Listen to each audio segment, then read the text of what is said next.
Bonjour les amis, Canari du 28, petite astuce, petit partage de technique. Donc vous voyez le perchoir comment il est sale les amis. Alors ce n'est pas de la saleté, vous voyez très bien que la cage elle est propre, ce perchoir aussi il est propre, mais uniquement ce perchoir là il est tout dégueulasse.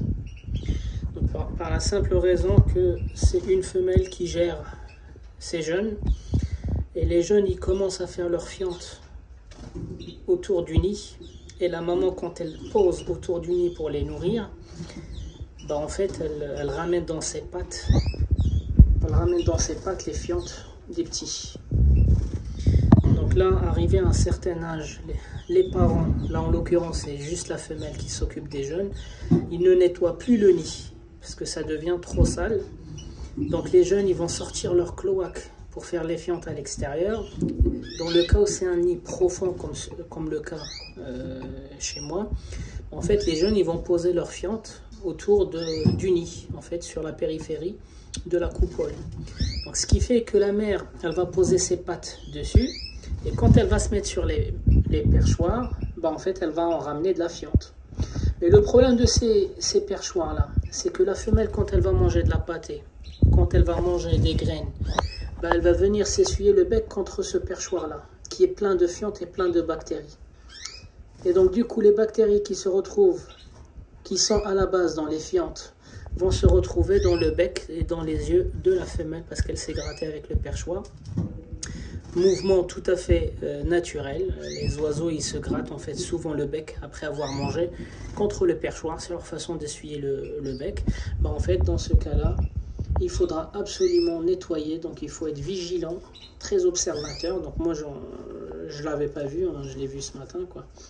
Et pourtant j'avais nettoyé la cage hier, donc la cage elle est propre. Et puis ce matin j'ai vu qu'il y avait plein de fientes.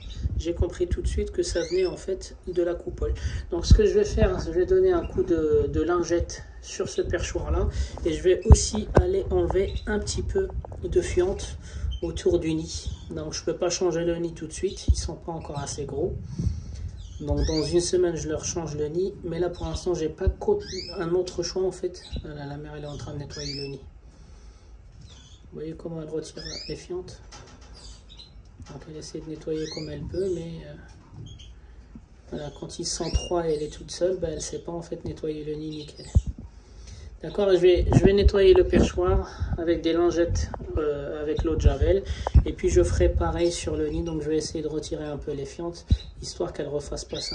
Donc méfiez-vous, si la femelle se gratte le perchoir avec le bec pardon, avec ce perchoir là, elle risque en fait de s'infecter les narines, les sacs aériens qui vont gonfler et nous on va croire que c'est la trichomonose, que c'est la mycoplasmose, etc. Non, c'est juste une infection due en fait à ces bactéries que l'éleveur n'a pas vu, n'a pas nettoyé le perchoir, et le perchoir c'est une entrée directe des parasites et des bactéries. Les amis, petit partage, c'était Canari du 28, à la prochaine vidéo.